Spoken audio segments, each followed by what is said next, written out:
Business Connections Live, the UK's leading online business channel.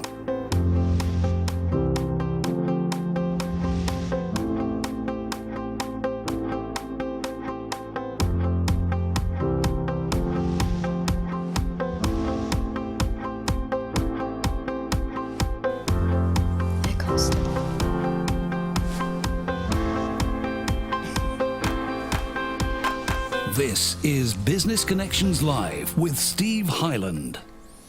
Hello there, welcome on. This is Business Connections Live, the program for entrepreneurs, SMEs and business owners.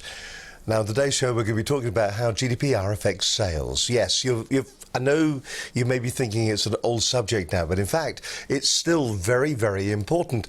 And with me today, joining me in the studio, is Linda Bazant. She's a barrister and GDPR auditor, trainer and speaker.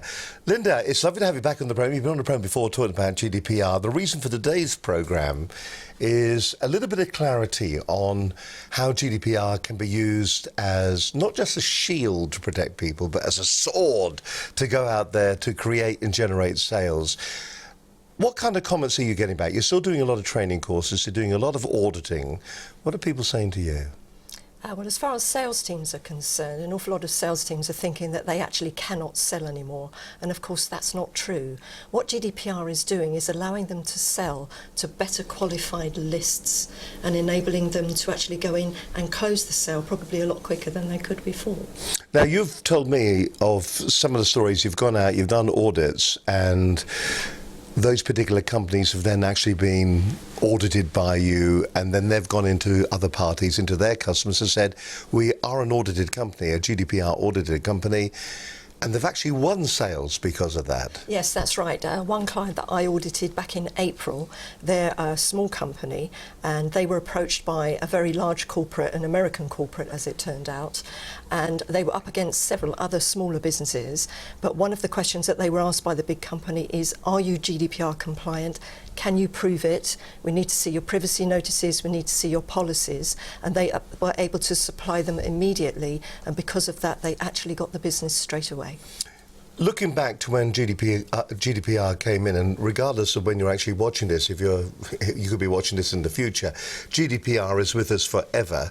Yes. And it's probably going to become more stringent, or there's going to be other laws that will come in, like e-privacy. That's correct. In the future. But as far as GDPR is concerned, does everybody have to have these privacy notices on their websites? Does it apply to everybody? Because I've heard some companies saying, well, it doesn't apply to us. It applies to everybody.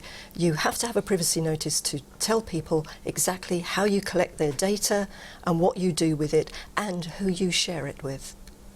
And what would you then say to people that feel that it doesn't apply to them? Well, they're incorrect, and they run the risk of being non-compliant and, of course, receiving fines or other actions from the Information Commissioner's office. In a nutshell, then, the procedures that companies need to be going through, even still, they need to be doing what to their websites? Who do they need to be contacting? And do they have to contact the ICO for any reason, the Information Commissioner's office? They need to update the privacy notice on their website, because individuals now have new rights that they didn't have before.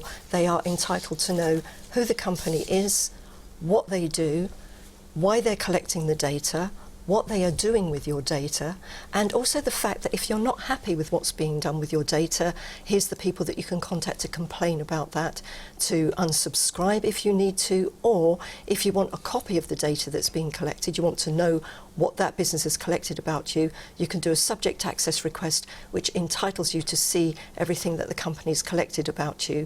That's free, and you have to respond to the subject within 30 days. Now, it's very interesting. This morning there was a new website launched where people will be using their dash cams, and they'll be able to post bad drivers online, and they'll be able to identify them. So there's going to be number plates on there, people will be identified. Is there a privacy issue there that GDPR, or is, I mean, you mentioned to me earlier on that actually that won't be the case, it won't come under GDPR? It will be covered by public interest.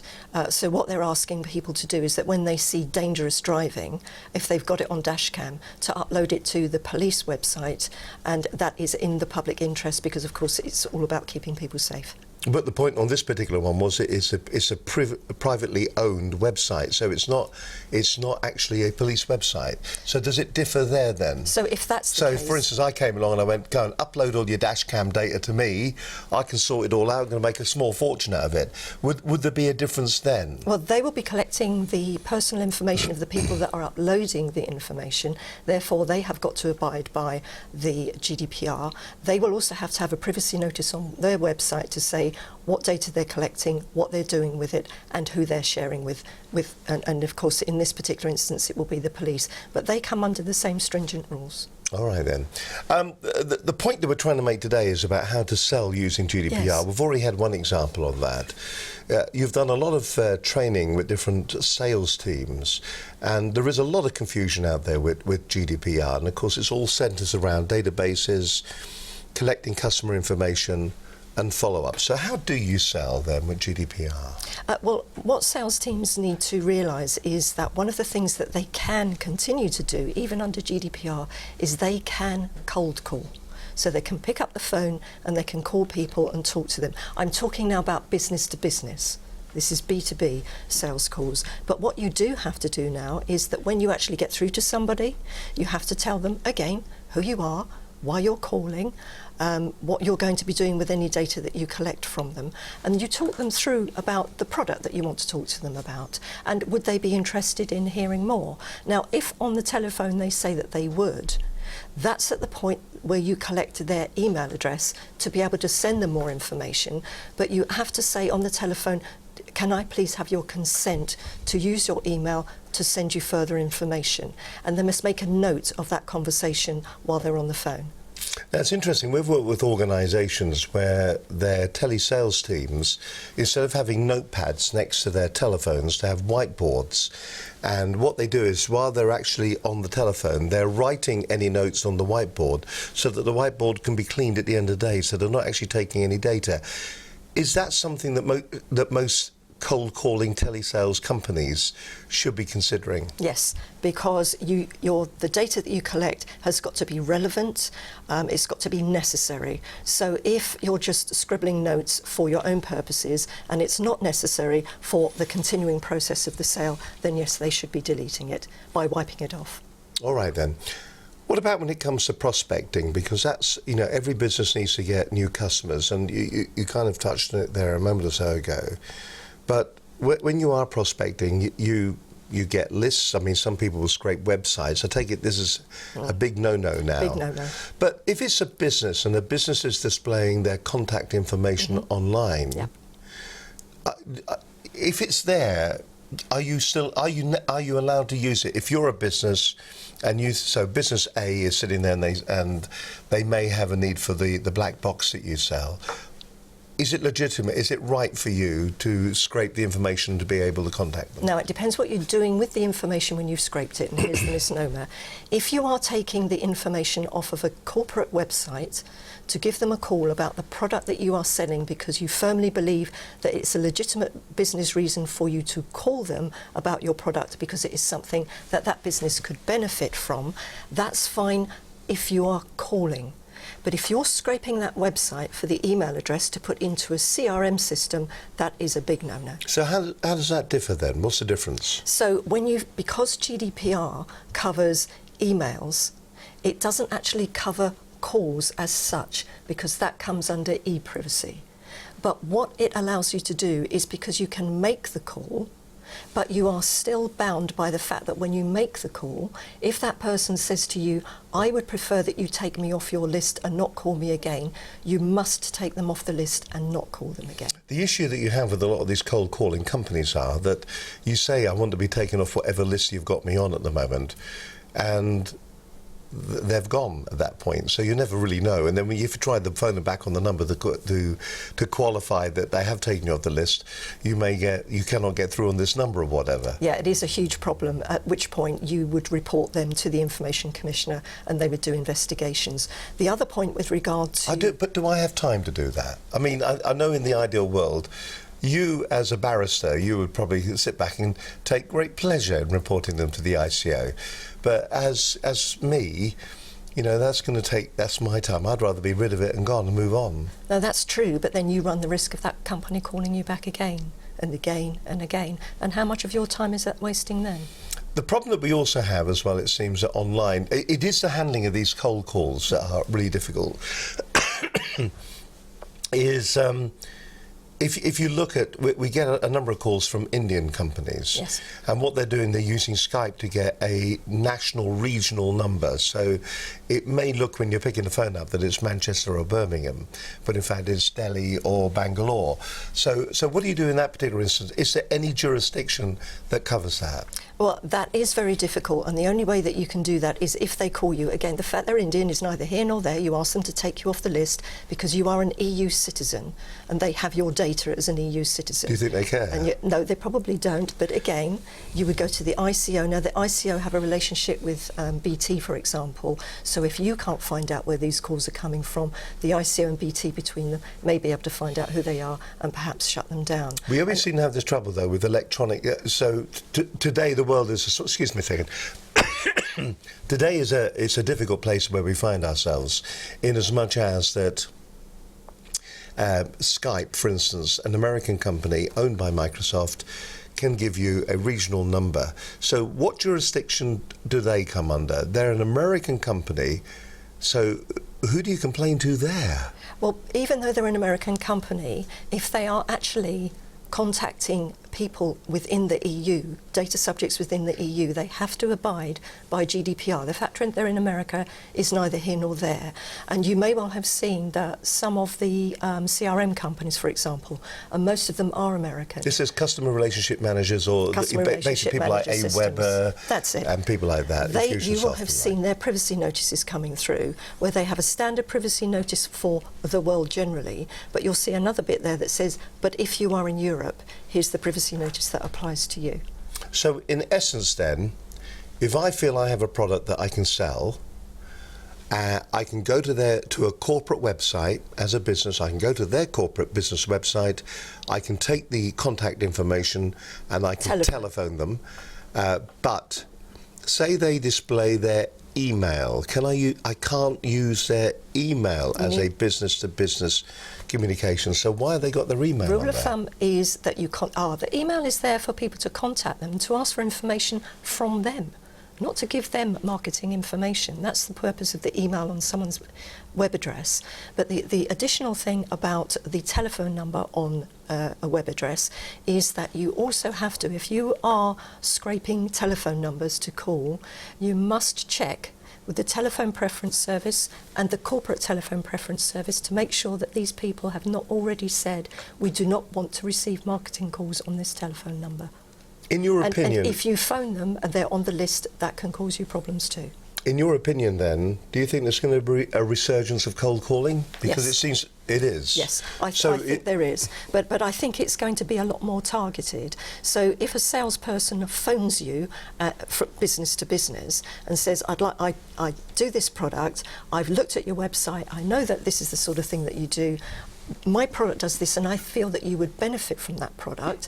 Here's who we are, this is what we do. I think we could talk to you about the fantastic product that we have, and I'd like to be able to either come in and talk to you, or I'd like to send you some more information about our product. Can I please have your that you would give me your consent for me to be able to do that?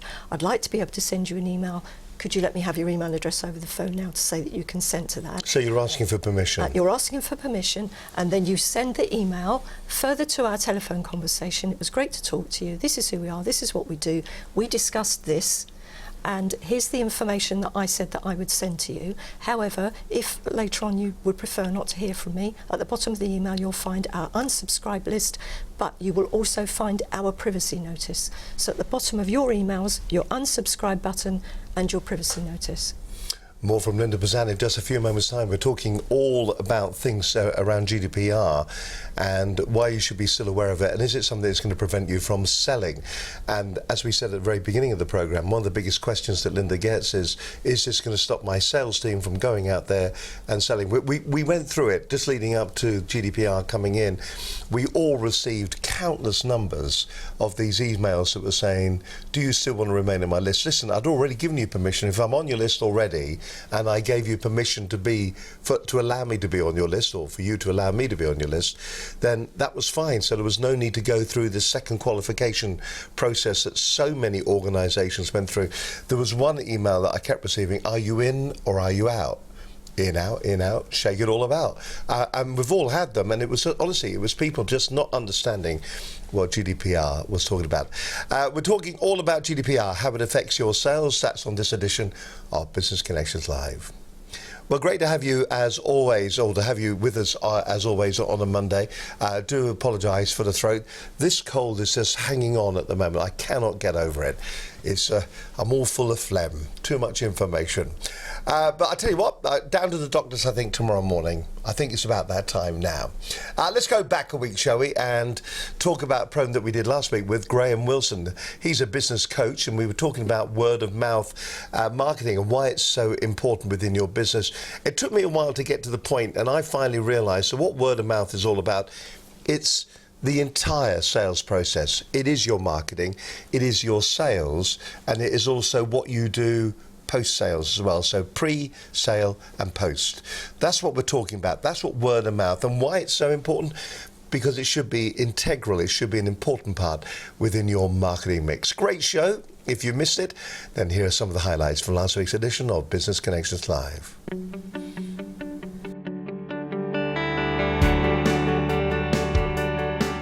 Now, on today's show, we're going to be talking about why word of mouth is so important. It's an expression you may hear repeatedly these days. I mean, I suppose for a long time people kind of associated with networking, but word of mouth is becoming increasingly more and more important. Joining me in the studio today is Graham Wilson. He's a business coach and clinical hypnotherapist. And we're going to be talking a little bit more about word of mouth and why it could benefit your business and why it's going to help you get your message out there. Word of mouth is where everything happens. Word of mouth is the real world. And, you know, despite the recent changes over the years to more, we're living in digital, we're living in what appears to be this social world. But the reality is 80% of all decisions are still made in the real world by people talking. We need to start putting money, thought and time behind word of mouth from a marketing perspective. In the message, in a sales perspective, we then need to think about how people literally engage with us, how they connect with us, and there are ways of doing that, methods. And then afterwards, of course, it becomes like after sales. We've got to have that connection and involvement longer term with people if we're going to retain them, and more importantly, get them to talk about the fantastic experience they had with our service or our product. This whole word of mouth that works program that we're now working on came out of nearly 20 years of work from Jake Pierce. Now, Jake's an anthropologist, he's a psychologist from Oxford, he's a branding expert, he became a semiotics expert, which is, you know, a next level of guruship, if you like. And he had a fascination about, of all the marketing methodologies that we have, this whole thing about word of mouth. How you've rightly said, people talk. It all happens in the real world. 80% of it happens, you know. And 90% of us trust a friend, but only 8% of us trust an advert. So this trust is a big issue, and how we do it. There's a process to word of mouth. I mean, Jonah Berger wrote an excellent book called Contagion, and he said, you know, being viral or getting viral, it's not just about talking. There's a process, there's a recipe, if you like, to it. You need to understand who your customers are, very important. And there's methodologies, and there's actually hard work to do in actually finding out who your customers are, because the problem is we think often, don't we, in business, we think this is a great idea. We do market research, which has its limitations, because we know if you actually pay people for market research and answers, you get what you pay for. The benefit of using myself is I've been around for a long time. I've worked with both corporate and I've worked with large companies in very high growth companies, so I have a lot of experience. The reason is I've built the largest outsourcing company in the world in healthcare. I've exited and built one of the largest companies in logistics, and I've for 35 years gathered a lot of expertise in behaviours and how we work. The outcome is, and this is where I get to my positioning, if you like, is I actually inspire transformation. I come from a time where we used to market out oranges and apples and bars of chocolates and pop-ups. It was really creative and exciting. Whereas nowadays it seems that all we have is digital marketing, and most people under the age of 30 odd only know digital. It's a learned and it's a conditioned behaviour. But there's much more to that. So word of mouth really needs to be a part of the culture of an organisation. You have to say, do we really want to connect with our customers? Because The program we talk about is the exposure to the product, then the experience of the product, then involvement with the product and connection. And most people never get beyond exposure and experience. They don't involve the right people. And that's where we fall down with customers. Thank you, I'm Graham Wilson. Today I'm really here on behalf of word of mouth that works. Why? Well, it's important, and please go to our website and have a look, because everybody will tell you, and we all know, that word of mouth is probably the most successful way you can ever promote and grow your business. The problem we've had and we've discussed today is that people think it just happens. People think just talking does it. Well, it doesn't. And we've had over 20 years of working on this and looking at all the evidence. And there is a method, there's a process, a recipe to word of mouth, which is why I have these little chaps here, because you've got to prepare for a marathon. There's a lot of work to do to understand how to make it work for you. But if it does, and it becomes a part of your culture, it's immensely powerful. It will give you not only advocates that talk about your customers that grow, but it also will give you ideas for new products and growth, ideas that you probably wouldn't come across in any other way. So it should become a part of your marketing mix, a part of the way you do business. And we talked earlier about referrals as well, is you need to get that referral right, because if you don't control the message out there, people will make it up. So learn how to control, learn the process, and come and join us, come and have a look. We'll teach you how to do it.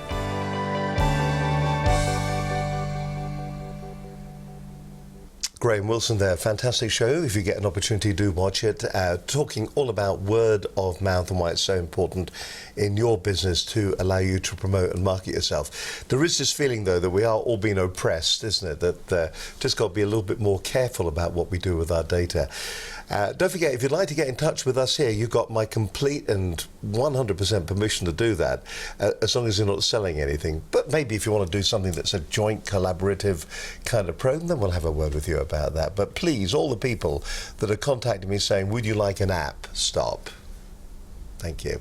The email address is dead easy. It is studio@businessconnectionslive.com. That's our email address. If you want to pick the phone up, which seems to be the first route of call, actually, is 01784 256 777. You can follow our stream of consciousness if you wish as well by following us on Twitter at BCL Business TV. You can watch the program live right now if you are watching it on a Monday at lunchtime, and you can leave a message or a question or anything if you wish on GDPR on our Facebook page. Just go along to Facebook and you'll see the program there. And don't forget, over 300 hours of great business advice and programs all sitting waiting for you, completely free at the website businessconnectionslive.com. You're watching Business Connections Live. It is great to have your company. I'm Steve Hyland. My guest on today's show is Bazant. She is a barrister, she is a GDPR auditor, and also she's a trainer and speaker as well on the same topic. We're working our way through this, and it is very interesting that when you go out, networking, of course, is the big way of collecting and getting leads, and there seems to be a bit of a change on that. What about these places where you go to where people are handing out business cards, or they have bump tables where people put their business cards down and expect them to be taken? What do we do about that? Is that something that is still allowable? You know, business is in business for business. Mm-hmm. Surely that kind of thing is still acceptable. Yes, it is. But what you must do with the business card that you take back is you can email the person yourself as a personal email to say, it was good to meet you today. As we discussed, this is what we do. And you said that you'd like to know a little bit more information about our business. So here it is. Also, but what you mustn't do is put that detail in your CRM system. All right, do apologise, the background noise, a little bit of drilling going on the other side of the studio wall. That's interesting. So you can pick up the information, you can actually take what you've got. You've got the cards, so that's going to be all right. You're just asking permission once again, are you? Yes, so what you're doing is you take the business card, you can either phone or email the person afterwards, a personal email to them to say, it was good to meet you today, here's what we discussed, here's the information that I promised you had sent to you. I would like to include you in our CRM system. Could you please confirm that I have your consent to do so? If they come back with the consent, it can go in the CRM. You must have their consent before you upload things into your CRM system. Can there not be applied consent, or? Implied consent. Implied, sorry, yeah, applied. No, it has to be specific, unambiguous consent before anybody is able to put that into the CRM system. All CRM systems work on the principle of them being able to see whether emails have been opened or whether things have been sent. Why have they picked so specifically, do you think, on CRM systems? I suppose the question is, are the ICO business aware, do you think? Do they understand what businesses are trying to do? The ICO understand what businesses are trying to do, but remember, it's not the ICO that put this particular law into place. But we were very influential in it, though, weren't we? We were one of the parties that was that put together all of the everything that was going to go into GDPR, but having listened to all of the people that live within the EU and some of the complaints that they were getting from individuals about the constant bombardment of emails coming through their systems for things that they just didn't want and never consented to in the first place. So all of the countries got together, and GDPR has been put together by all of the countries, not just the UK. For clarity then, what is a business email and what is a personal email? It's a bit like if you're working for an organisation, if you are Fred Bloggs at XYZ Computing Limited, while you are, I've seen similar things, that while you are that person, the XYZ Computing is the thing that is qualifying you as a business person. Right. And when you leave that business, you may be just Fred Bloggs again, or whatever your name is. Without that extension of XYZ Computing Limited, you're an individual. At what point does a business email become a personal email? A business email, if it's got your name on it, still means that you are an individual. And yes, you can contact that person at that business, that's fine, but that person, as a person, regardless of the fact that they have the affixed business name at the end, also has the right to come back to you and say, stop contacting me, please unsubscribe my email address from your CRM system. What about the directories then? How do we apply to those? Because there are, for instance, there's still the likes of Yell and the other directories that are on there. You get the telephone call, we're just checking that your contact details are correct. What do we do about those? Because you feel that you're part of a business directory and therefore that you are on their list, and of course what they do, they resell that list. What do you do in that particular instance? Well, in that instance, if they're phoning you about that, they may quote that it's a legitimate business interest for them to call you because they are maintaining this particular directory. But again, if they call you, you can say to them, please take me off your list for calling. I don't want you to call me about this. Is there a danger that businesses can go down the route of not being on any list and therefore become invisible? We talked a couple of weeks back about businesses, the obscurity of businesses, people not knowing that you're there. Is there a point that you can actually reach because you're now on nobody's list, that you're not going to get any of the knock-on benefits of recommendations and things like that we're closing that down a little bit too hard? So, for instance, if I give you my business card and you go away with my business card and somebody says to you, I'd like to find someone that's got a sore throat that I can talk to, you say, I know the very chap. Here's his business card, or here's his information. You're passing on the information, yes, albeit business is business, but that's not actually allowed, is it? Actually, you can do that. And the way that you would normally do that is you would use the email that you have on the business card that you have, and you would email the person that has given it to you and say, we met at so-and-so, I'd like to introduce you to such and such who would like to talk to you as an about what you do introduction. as an introduction, providing you've got it in writing. Wow. Okay then. So introductory emails then, what should you put in an introductory email? Introductory email is always who you are, what you do, why you are contacting the person, and what the benefits of what you're actually going to be talking to them about, what the legitimate business interest is, business reason is for you to contact them in the first place. But again, if you don't want to hear from us anymore, you'll find at the bottom of the email our unsubscribe button, which you can use. Business seems to be really all about, it's a numbers game.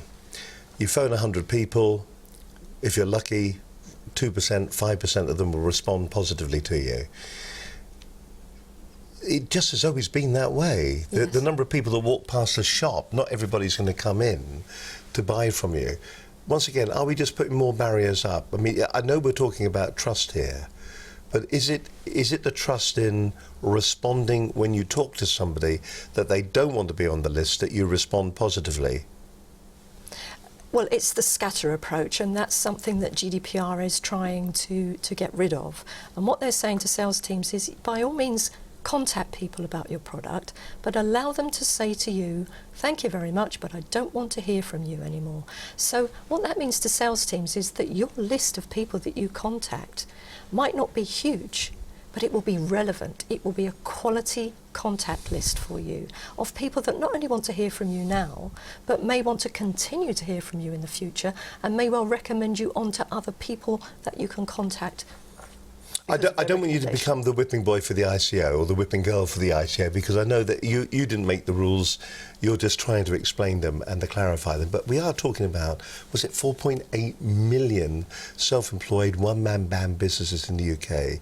Is this just not an onerous task? I know you've been going out and you've been training middle to large organisations, and where they've got this infrastructure. But for the one-man band, the consultant, this is becoming extremely onerous, isn't it? It may well be onerous to them, but they have the same rules as the bigger companies. You telephone people, you explain who you are, what you do, why you're calling, and you would like to send them more information, and you follow that up in an email, the same as anybody else. And if that person says, I don't want to hear from you again, you must take them off your list. Because even for small businesses, why would you keep phoning people that really don't want to hear from you? What a waste of time. What about taking the information that because a lot of companies, a lot of one-man bands, that 4.8 million, will be making contacts on LinkedIn and Facebook. What happens with that information? Now, with that information, that's fine.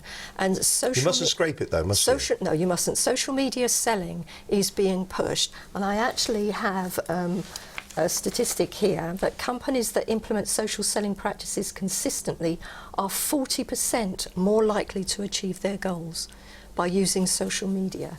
But what you mustn't do is, when you contact these people on social media, so LinkedIn, for example, and somebody accepts you, and you start a conversation, that's fine. But what you don't do is you don't use those programs that can take the email address off of LinkedIn and put them into your CRM system and then start bombarding them with marketing emails. You are not allowed to do that. What you do is if you don't bombard them and you personalise and you target them, which, shall we say, a couple of emails, for instance, we've connected on LinkedIn. Right, but what you would do is you would say on LinkedIn, as we've connected, I'd like to send you some more information. It's actually easier for me to do that by email. May I have your email address and your consent for me to send that to you?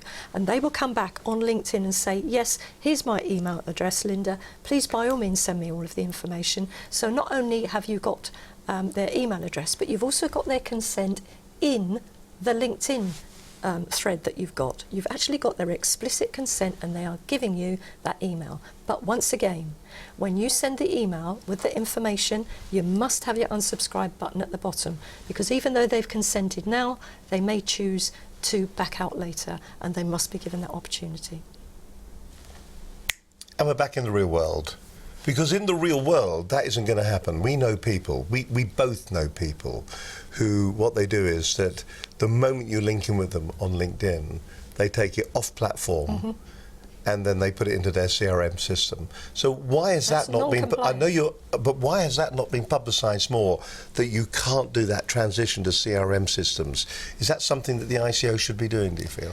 As far as publicising it is concerned, you will find over the next few months, as the cases start to go through... Are we waiting for a big fine? The fines will come through for people that are scraping the likes of LinkedIn and putting the information into their CRM systems. And then people will actually start to realise that there is an issue. And of course, remember, the fines now, the fine up to the 25th of May, the maximum here we go, £500,000. The fine now, £17 million, or 4% of your global annual turnover, whichever is the higher. So it actually refocuses the mind to what you can and cannot do. So they're not saying you can't contact people. What they're saying is, here's how to do it. More to come from Linda Bazant in just a few moments' time. We're going to be looking at remotivating your sales force and how to use GDPR properly. A culture of GDPR, why it's so important to have it in your business, and how it can actually enhance the reputation of your brand by being GDPR compliant. We'll be talking about all of that. Listen, you may be sitting there just like me and you're thinking, really? Honestly? But I mean, this is the word of the law now, isn't it? This is what is actually happening out there. And I would imagine that it's a bit, you know, it's a bit like the drone laws, isn't it? The people that fly their drones near airports and cause other people, you know, call them into a dangerous situation or cause a dangerous situation, those people will not be the people who will register their drones. They will not be the people who will go on the courses. They will not be the people who go out their way to make certain that they're flying safe. The people who will actually do all the right things are the people who never caused the problem in the first place. And final question, is that the kind of thing we're seeing here? That the people who caused the problem and or made the ICO and people like them instigate GDPR as a regulation, they're the people who will affect the most, but they were the ones that didn't cause the problem. They're the ones that will get the biggest fine. Well, there we are then. All right, more from Linda in just a few moments' time here on this edition of Business Connections Live. So then, let's go back a little bit now. A new buzzword in the industry is new media marketing. It is a brand new buzzword, of course. We had Frank Furness on the programme a little while back. He was on Business Connections Live 220. He came on the programme on the 19th of March 2018, just earlier on this year. New media marketing, the new buzzword amongst internet marketeers. Now, Frank came on and he shared some of the secrets of successful online and offline marketing. And, you know, Frank is a legend in his own lunchtime. If you've ever been to one of Frank Furness's presentations, invariably you will buy something. But he is an incredible speaker, but an incredible marketeer. Great show. Here's some key advice for you that you can apply to your business from Frank Furness. Okay, so there's a lot of things you've got to do. First thing is get that strategy in place. Get a great website, find the right kind of people to do the keyword analysis, find out what your audience want, ask them what they want, then get out there and create the social media. Create once, publish everywhere. And then the other big thing we didn't even mention was please respond to what everyone is doing. So somebody's going to be putting comments on your YouTube, don't just leave it there, go back. Someone's going into your LinkedIn, they're putting some stuff in there, please go back again. And one last thing, Steve, I've just written an ebook, 80-page ebook on the best times to post on social media, because get up in the morning, first thing we do is look at the phone. So is that the best time to post? If anyone wants it, they can just contact me, frank@frankfurness.com, and they can get a free download, an extra bonus for the program. So this is Frank Furness. Thanks for having me on the show. It's been absolutely brilliant. He is a fantastic bloke, Frank Furness. I was wanting to get him on the program for a long time. You saw him a while back, didn't you? It must be about 2 or 3 years ago, and you said how brilliant he was. Oh, he's an excellent speaker. I was very lucky, I was able to meet him at the PSA, the Professional Speakers Association in London, and I had an opportunity, and Michael Dodd introduced me to him, and from then on, Frank's now become a firm friend here of both the programme and personally as well, which is lovely. You're watching Business Connections Live. Great to have your company as always. On today's show, we are talking all things about GDPR and how it affects sales. And you may disagree with it, or you may not, or you may agree with it. You may feel that it's the best thing ever. I mean, one of the things that comes over it is all about building a platform, a list of people that is trustworthy, and also it's a list of people that is probably going to be more effective when you are marketing and selling to them. Yes, that's very true. You need to look at the lists that you've got at the moment, and also it's an opportunity to do a bit of spring cleaning as well. How many lists do you have where you know that those people are never ever going to buy from you? Now's the time to cull that list. Contact the people that really want to hear from you and are interested in what you sell. And of course, the more that you sell to them and the more that they like your product, the more likely they are to recommend you on to other people, because recommendation is another tool.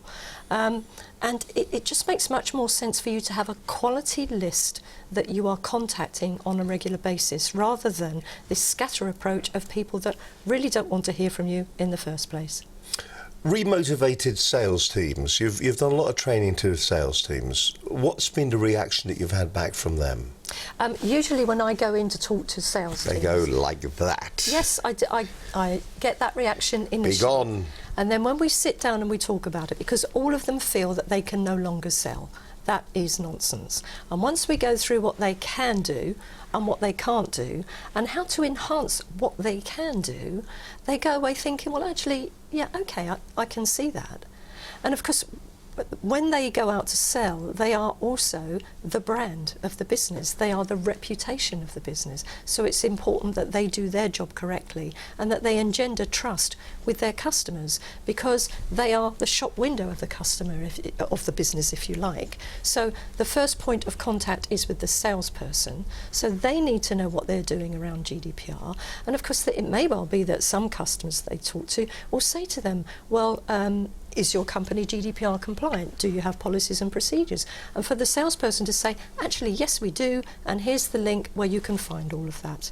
We've been audited, we're GDPR compliant, we look after your data, you can trust us to look after the data that you give to us and the way that we handle it. And that's another sales tool. Is a little bit of knowledge a dangerous thing, do you think, out there, where people have heard the expression GDPR and they're now using it to, well, you know, GDPR, take my name off your list and you know, never dawn on me, never come to me again, but with the Inland Revenue, sir. Doesn't matter, take me off your list. GDPR says I have the right to be forgotten. Are we seeing that yet? We're not seeing it yet, but remember, GDPR only came into force on the 25th of May, which was just over a month ago.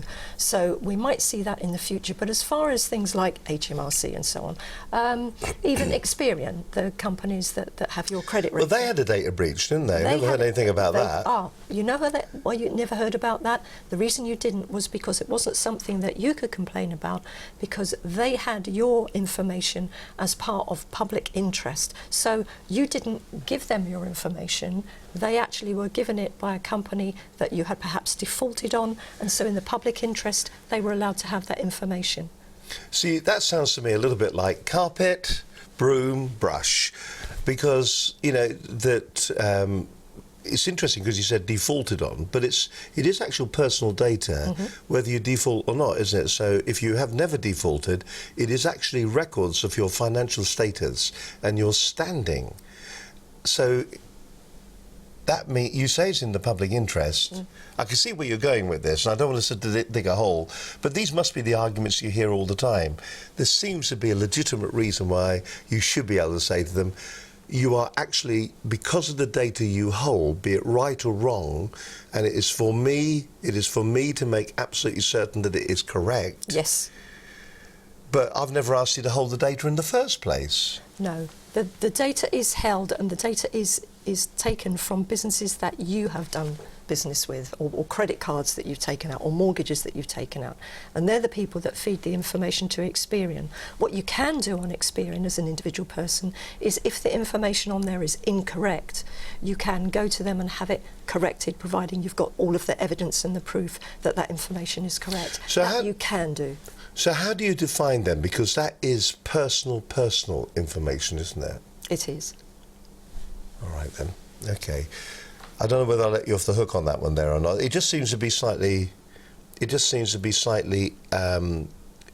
doesn't seem to run in line with other businesses. It's kind of double standards, isn't it? It's, if you are a financial institution, therefore you can hold whatever data you have on an individual, you can pass it on to a third party who will then share that information with other third parties for them to make a decision on. But remember, that comes under other statutes and financial regulations and that sort of thing as well, not just GDPR. So we are covered and protected there. I suppose that's what I'm asking you. I don't want to feel that they've got a free rein.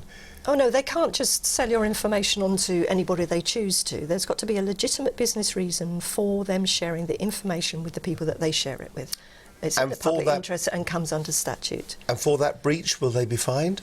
Oh, for that breach, they would be fined within the realms of exactly what they've done wrong and the fact that they haven't kept that data safe. But we haven't heard any more about the fine yet because the investigation is still happening. Okay. So then, operating within a culture of GDPR within your business, we're saying already that the benefits of it are that you're going to have a more, the integrity of your database is going to be better. Yes. It's probably actually truly going to be people who want to hear from you.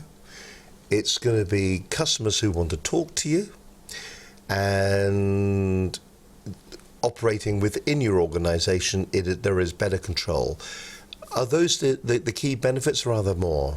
They are the key benefits, and we touched on social media earlier on. An awful lot of salespeople run their own social media threads on things like LinkedIn, and that is the ideal place to go to get more customers, to start a conversation, to get people interested in what you're doing, and also to find people that are genuinely interested in what you do, and therefore enabling you to hone down your sales list to be able to talk to people that want to hear from you and are going to buy from you. But there is an issue, isn't there, with sales? It's the old expression, you don't know what you don't know.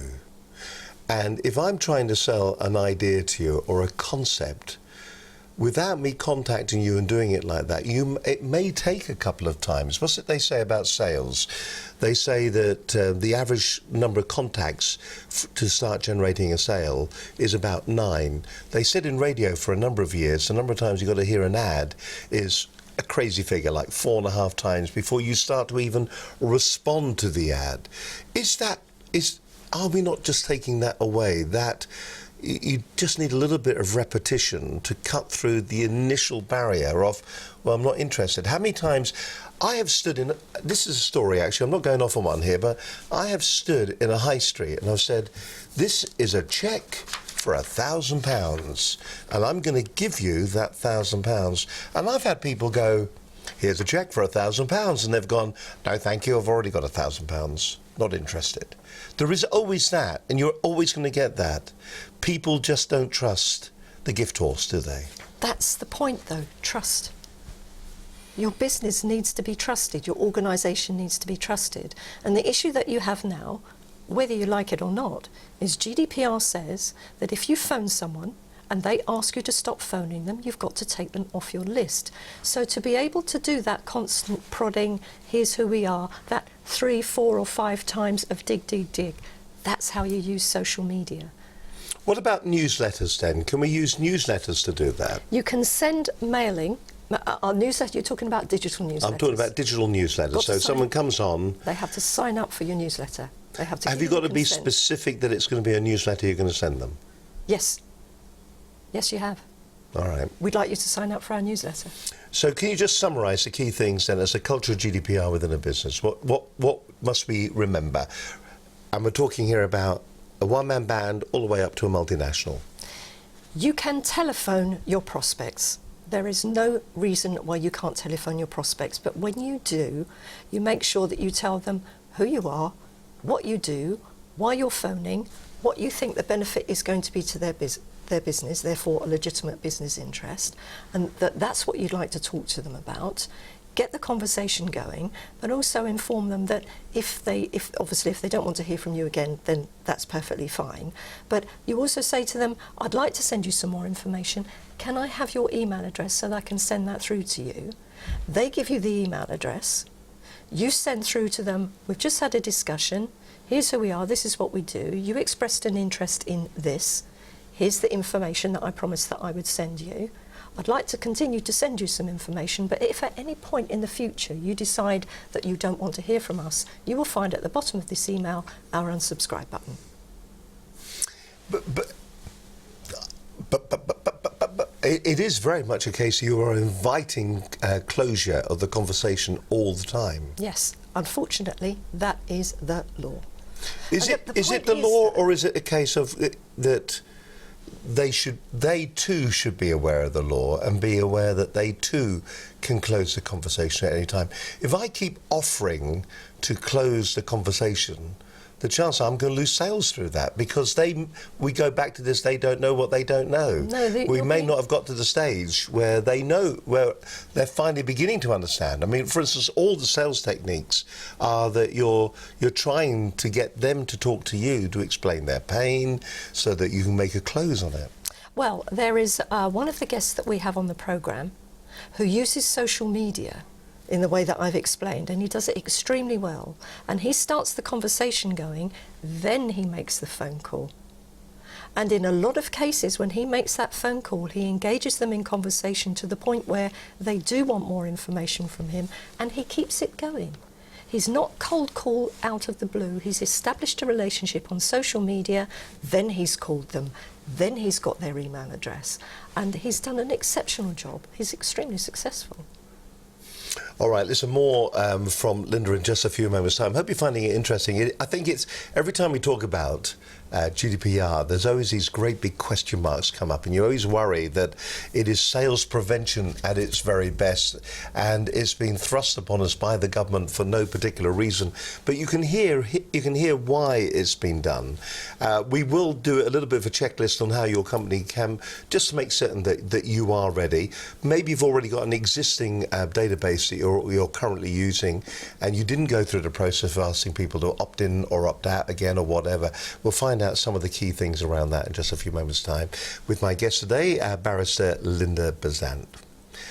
You're watching Business Connections Live. Great to have your company as always. Thank you very much indeed. Don't forget, if you have a comment or a question concerning GDPR, just go onto Facebook right now and you can ask Linda. We've only got another, let's see now, about another sort of 10 minutes or so. So get it in there quickly if you want to ask Linda a question concerning GDPR. She's very good at questions, at QAs. I've seen her performing, and it is quite something to watch. There's very little she doesn't know about. So if you've got a question, get it onto Facebook as fast as you can, and we'll ask Linda that question. While we're talking about the different platforms as well, don't forget, thousands of you are downloading the programme on iTunes, and we thank you for that. If you don't mind, though, please do leave us a review if you can. It's dead easy to do that. All you got to do is do this. View the programme in your account in iTunes. Just click on the link. That'll take you to the programme, and then you'll see there's a tab that says Ratings and Reviews. If you click on that, it'll then take you to the review page where you can give a 5-star review, and you can also write a review as well. And that really does help us out, because it means that the algorithm for iTunes, what it'll do is if other people are actually watching business programs, then what will happen is at the end of them watching the program that they've selected, a recommendation will come up, and that recommendation hopefully will be for Business Connections Live, and that helps grow the audience. The other thing as well to remember about Business Connections Live, it goes across a number of different platforms, a number of different podcast platforms, including Blueberry and Stitcher and people like that. It's also available on Roku. In fact, we're going to be talking to the people at Roku, not on the program, but about growing the channel on Roku here in the UK. So more of that to come in the future. We'll let you know how that all proceeds. You're watching Business Connections Live. Today we are talking about GDPR. With me in the studio is Linda Bazant. She is a barrister and also a GDPR auditor, trainer and speaker as well. If there was one thing, what's the biggest misconception, do you think, about it? I know this is going right back to the very beginning, but GDPR in general, what's the biggest misconception, biggest mistake? The biggest misconception is the fact that sales teams think they can no longer sell. That is not true. They can sell, they just have to make sure that they have the appropriate consents in place and that they have a legitimate business reason for it. All right, we've got a question that's come in here. It says, hi there, Steve. Love the show. I have an archive of our contact list of independent financial advisors, and I have to update it every 3 months. If one of them in the future requests to be deleted from our records, do I need to delete them from our past archives as well? This is the whole area of archiving data and content. What do we do about that? Yeah, it's a huge problem for businesses that have got huge databases, and the database that they have may be kept online, or it may be kept in a box, because some of them go back quite a long way. And with the right to be forgotten and request to be deleted, lots of businesses went to the ICO and said, how on earth am I supposed to be able to find every piece of data on one person going back years that I've got in boxes, I've got on systems, I might have on tape somewhere. It's almost impossible. So if you go to the Information Commissioner's website, you will find on there their deletions policy. And the only problem with that deletions policy is it is still relevant under the Data Protection Act 1998. It has not been updated. But what the ICO haven't updated? They haven't updated the deletions policy, even though GDPR says you must delete. Now, what you need to do is look at that. Does that mean they're not GDPR compliant? So download the deletion policy and have a look through that. And what it very basically says is it recognises that some businesses would find that onerous, and it would be virtually impossible because it could shut their business down if that's all they were doing is chasing around one tiny little piece of information. What you need to do is to ring fence that particular person or customer and make certain that nobody can access it for any reason whatsoever in any format. And that's the best advice that I can give you at the moment until the deletions policy is updated by the ICO. Do you think we're in store for some surprising fines around the corner? Do you think the ICO will go after the small independent? There was once an article on the BBC that said, will GDPR bankrupt companies? Will they go after an individual and make a big thing about it? Will they go after a multinational and make a big thing about it? And are we all going to be sitting there with our jaws dropped and hitting the floor when the fines come in? Or do you think they'll be a little bit more responsible than that? Or will they be out to make a point? When I went to the Information Commissioners Conference on the 9th of April, one of the things that Elizabeth Denham, the Information Commissioner, pointed out was that on the 25th of May, it's not when GDPR finishes, it's when it begins. So you will start to see lots of cases in the paper where people are taken to court on various issues. They also made the point that it is not just about the big businesses, it is about the small businesses. So small business cannot sit back and say, well, I'm only small, it won't happen to me. It will. And one of the ways that it can happen to you is if a competitor complains about you to the Information Commissioner's office. Because remember, it's not just your customers that can complain, competitors can be a bit nasty as well. So then that's your brand, your reputation that you're going to have an issue with if somebody complains about you. And if you are constantly complained about, even if you're a small business, if the ICO keep hearing your name again and again and again, they will investigate you and they will either fine you or they will come up with ways that you've got to change your ways. And if you don't change, then they will fine you. Case in point with regard to individuals. There are some businesses, and we were talking earlier about businesses that start up and then completely disappear. They get fined. Usually they're spam call companies. They get fined. They don't pay the fine. They completely disappear, and then they set up over here as something else. So what will happen now is that the Information Commissioner are looking at fining the individual directors, and so it won't just be a corporate fine, it will be an individual person's fine. So companies need to be aware that those fines are not just going to come after the business, but they could come after them personally if the directors are sitting back and saying, I'm not going to bother with being GDPR compliant because I don't think I have to. I know the old expression about ignorance of the law is no defence, but there is a lot of ignorance out there, isn't there? And will the ICO, even the ICO, aren't up to date on their website when it comes to things like the deletion policy. Yeah, deletion policy. So what chance do we have as individuals, as one-man bands, as self-employed and small businesses? Entrepreneurs are thinking about growing a business. They're not thinking about the mechanics of the business. But as an entrepreneur and as a business owner, you do need to think about the mechanics of the business because that is part of growing the business. And on the Information Commissioner's website, they have a specific area for small businesses. They will help small businesses. You can give them a call if you've got a problem and they will talk you through it. And if there are any complaints, they're not going to come racing into a small business and giving them a £17 million fine.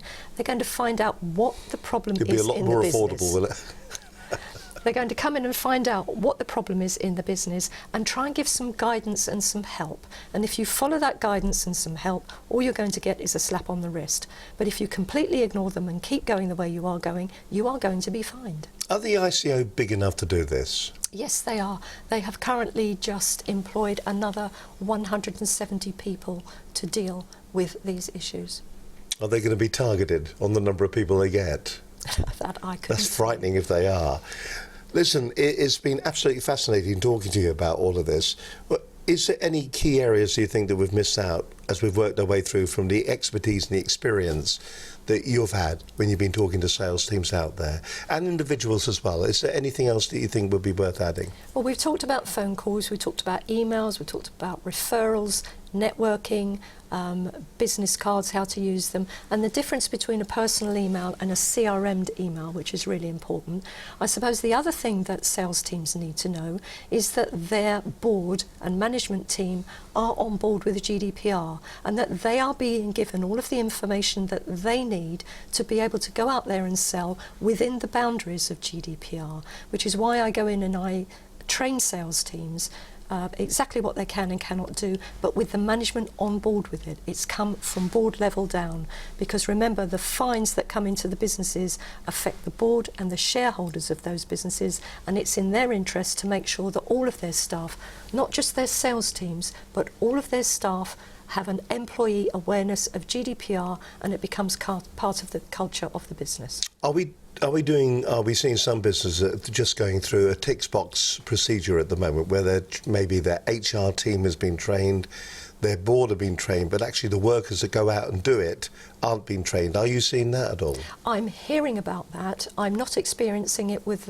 my customers, because I make sure that the training is right across the board. Because you're frightening. I make sure the training is right across the board and they get everything that they need. But I do hear about businesses that will train little pockets of areas within their business, but not everybody, not realising that GDPR is like health and safety was years ago. All of us now live, eat and breathe health and safety, and in a few years' time we'll live, eat and breathe GDPR, and it's relevant to everybody in the business. Someone's just whispered in my ear, it's all about the right to be forgotten. It's not all about that though, is it? It's not all about that, no. Listen, I hope you found today, thank you very much for whispering that to me. Listen, I hope you found today's programme a fascinating insight into GDPR. If you have been worried about it, and there are a lot of people out there at the moment that are thinking that it is sales prevention, I hope today will put your mind at ease. I think there's still a lot to discover, a lot to look at as well when it comes to how you transfer names from one list to another, how you use your social media, how you incorporate that into your customer relationship manager. I mean, how do you go about doing that? Your CRM system. At what point, it's a bit of focusing, it's a bit of just looking. Linda, it's been absolutely fascinating. As always, we invite our guests to look straight down camera number 4 and to give us the key takeaways that we need to remember for the pros. So please just remind us who you are, where you're from, and take a breath before you start. The airwaves, any moment, will be all yours. I'm Linda Bazant. I'm a barrister and GDPR auditor, trainer and speaker, and today we've been talking about how GDPR affects your sales teams. In summary, by looking at the most common sales activities, it's possible to understand the do's and the don'ts to get your sales team GDPR ready. On cold calling, you can make phone calls, but always follow up with an email telling people the purpose of the call, what you agreed during the call, and while you're following up via an email, but making sure in your email that you've got that unsubscribe button in there, and of course the link to your privacy policy. With regard to referrals and so on, you can take on referrals, business cards and so on, but once again, contact the person. It was great to meet you. Here's what we do. Here's what I'd like to talk to you about. I'd like your permission to continue to keep sending information to you. And if you need to unsubscribe at the bottom of the email, and the privacy notice once again. Social media selling, it's a huge tool. Lots and lots of businesses are using it now. You can just create that warm lead on social media that allows you to then take it off of social media and take it onto phone calls and take it into emails, but with the consent of the person that you're talking to. And as far as businesses are concerned, CEOs, managing directors, make sure that your staff understand GDPR and that they need to be trained to understand GDPR, and it will become a culture because it affects your brand and it affects your reputation and affects the trust that customers will have in dealing with your business. So there you have it. Nice summary. Thank you very much indeed for being on the program today. It's been a real insight into GDPR sales and how it shouldn't get in the way and how you can actually have a more effective sales procedure within your organisation. Linda, thank you very much indeed. Fantastic show. Next week's show, we've got a real cracker lined up. We've got Jeremy Jacobs. He joins me here on the program. We're talking about the sales rainmaker, of course. He's going to be here on the program. Coming up on future programs, we've got Taz Thornton, inspirational speaker, author and motivator. Eventually, we will get Peter Liner on the program. He is the chairman of ABLE, the Academy for Business Leaders and Entrepreneurs. Rachel Wild from Monochrome will be on the program. My old buddy Brad Burton will be joining us, and Deborah Hume, who is a neuroscientist from Minerva Engagement, will be also on the program as well. Listen, that practically wraps the program up for yet another day. We hope you enjoyed today's show and you found everything as useful as I have found it today. Till we do it all again next Monday when we're live at 12 noon. Till then, have a great week. Bye for now. Bye-bye.